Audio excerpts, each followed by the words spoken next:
Welcome to the first episode of Mercer's Classic Fresh Adventure. Get ready for overloaded quest zones, insane Black Lotus prices, and neo-Nazi accusations.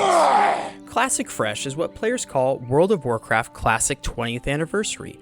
Brand new Classic realms that have some changes and follow an accelerated timeline. I'll tell you more about those changes and the impact in a minute. But the accelerated timeline means that the game will progress through each phase of content at a faster rate, culminating at a relaunch of the Burning Crusade expansion. Beyond that point, we don't know what will happen with the realms. They may become TBC era realms, which are realms that never progress beyond the Burning Crusade expansion. These realms allow players to attain their best in slot gear and continue to play their characters without having to progress into another expansion. But unlike the Classic WoW launch of 2019, the Classic Fresh servers and experience is much different. We have dual talents, no limits to buffs or boss debuffs, and no GDKPs. What are GDKPs? I'm glad you asked. GDKP stands for Gold Dragon Kill Points, which is an evolution of DKP or Dragon Kill Points. DKP is a loot distribution system that started in EverQuest and continued in World of Warcraft. If you're a part of a raid team that uses DKP, you would be awarded these points for your contribution to the raid. Killing bosses, weekly attendance, and overall performance were typical metrics that would award points. You would then use these points to purchase gear in the raid. That's right, purchase. DKP is a currency after all. Just like earning points, you can also lose points, like if you get punted into the back of the Whelp Cave on Onyxia. That's a fucking 50 DKP minus! There are many loot systems that guilds use besides DKP. They might just use a loot council that totally isn't corrupt and is completely fair, like Olympus. Pug raids, you know, the ones that form in Trade Chat and LFG, often use what's called a soft reserve system, or SR. Each member of the raid will be able to reserve one or two pieces of gear. It's called soft reserve because other members of the raid can also use their reserve on the same pieces. So if you SR a piece of loot and it drops, only the people who SR'd it get to roll. It's a way to increase your odds of getting loot.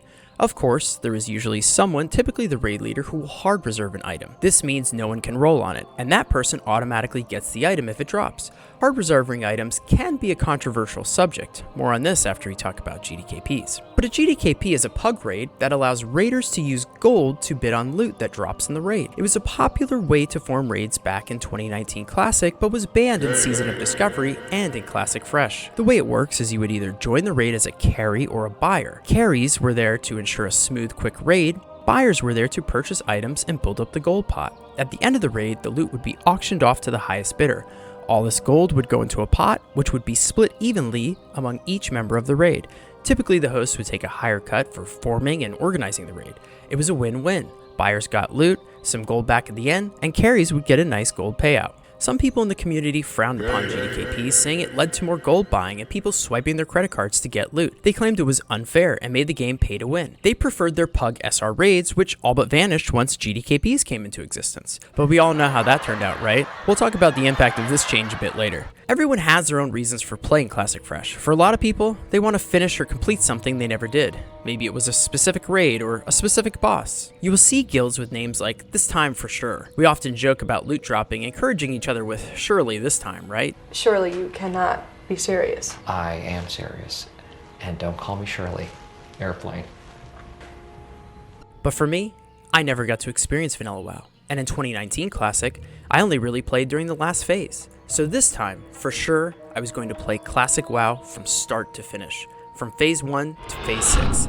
And on top of that, I had some goals for my character, some things I wanted to make sure I got done, some items I wanted to make sure I acquired. This time, for sure. So I created my rogue, launched the game, and started to level. The launch of Classic Fresh was a typical experience for any Classic WoW launch. Everyone's fighting for experience to get ahead of the pack and level faster. This leads to an insane war of mob tagging and spawn camping. Add on top of that, massive server lag from too many people being in the same area, and you're stuck pressing the button or clicking on an ability to see the animation on the screen 5 to 10 seconds later. This is until layering kicks in. What's layering? I'm glad you asked. When a mega server like Nightslayer gets created, you'll see a massive concentration of players in the same area. This can obviously cause a ton of lag and server instability. So the solution to this was layering. It's similar to sharding. Multiple copies of the same area are created and layered on top of each other. Then players are automatically split between these layers to prevent overcrowding. This allows players to hop from layer to layer to do everything from avoiding ganks to farming. There's even a special channel called Layer, which allows you to quickly layer hop if the need arises. I joined a guild called Paranoid, a mix of OGs from the Mancrick server from 2019 Classic, and some PvP enthusiasts from the Season of Mastery guild Ratio. Never heard of Ratio? Peo sure has. Pretty sure he's familiar with Paranoid by now too. You're so full of shit, bro. It's insane. Please. Oh, you're so...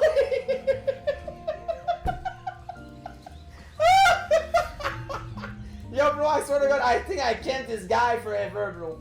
I swear to God, I literally camped this guy forever, man. We're a semi-sweaty PvE guild that likes to parse and clear content relatively quickly. In addition, most members like to PvP and plan on getting rank 14. There's also plans to continue into TBC because I'm almost positive we're all here just to get this man some glaives. 2 this time, right? But Paranoid was new and unknown to the Nightslayer server. But despite this, something strange happened after our first couple weeks of raiding. Someone on a level 1 alt began flaming the guild in trade chat, accusing us of having a corrupt loot council and being neo-Nazis. Considering we were still using an SR/HR loot system at this time, and no guildies were members of organizations similar to the German Nazi Party, these wild accusations fell on deaf ears. But it was still disturbing to say the least, especially considering the fact that whoever made this level 1 alt not only spammed these messages several times a day, but was also likely still a member of the raid team. We had a double agent, a dissenter, an inside man, if you will. I'm still trying to figure out who this rat is to this day, but they have since ceased their trade chat toxicity. Playing in Paranoid has been some of the most fun I've ever had in WoW. We have a lot of skilled players who help each other out. We celebrate wins, mourn losses, and weed out the weak, unskilled, and lazy. Banana. It's a group of like-minded players with similar goals, and it's a good fit for an aging Gen Xer who wants to stab people in the back after a long day of work and training. More importantly, Paranoid will surely help me attain my goals in Classic Fresh. There are things I want to accomplish that I simply can't do on my own, and I need a good guild that can get the job done. Some things I can do on my own, like picking a Black Lotus. This was one of my first goals. It may sound like a small task, but it's something I had never done before and I really wanted to do. I started off with herbalism and alchemy as my professions, and you need 300 or max level herbalism to pick a lotus. This was actually much simpler than I imagined. I thought of hours of farming, running all over zones, checking spawn locations, but instead, I just casually told Nuber's group I was going to pick a lotus real quick on my way into Blackrock Mountain.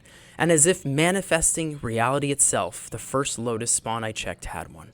My heart rate spiked as I scanned the horizon for any alliance who might try to gank me and steal the lotus. But after killing the Dark Iron Dwarves guarding it, and several failed attempts at picking it, the lotus was mine. It felt great, and I did eventually pick a second lotus.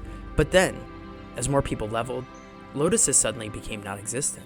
Then after a few weeks, lotuses simply vanished due to bots. Lotuses are all but a dream now, an illusion. They're simply lost in time like tears in rain. But this isn't because players are getting lucky or spending time farming.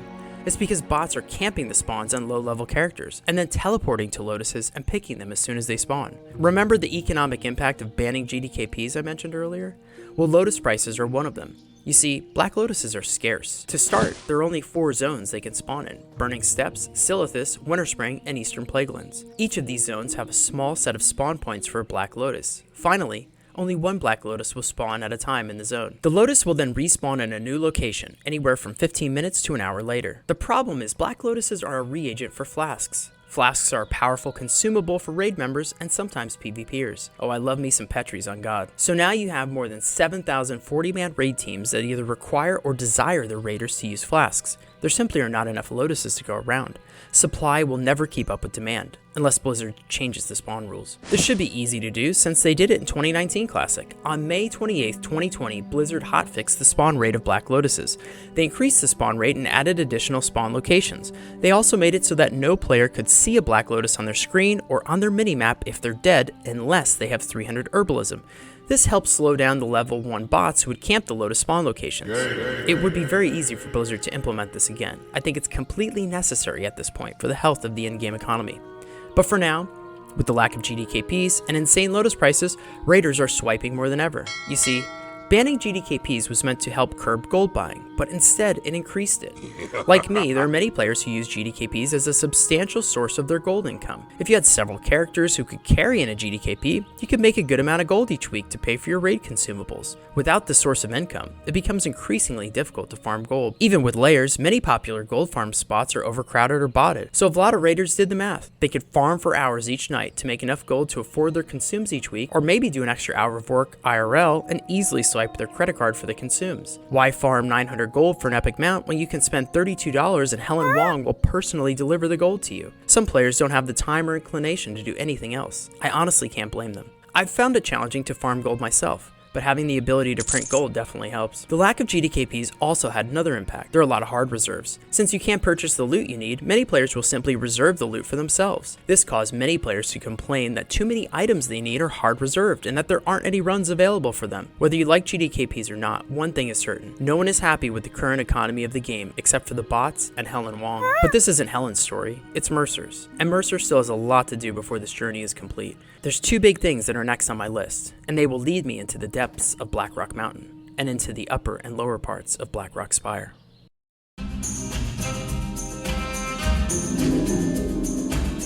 Bro, hey, bro.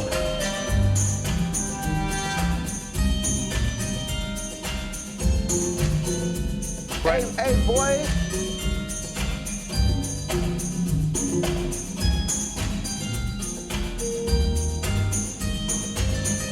Now what?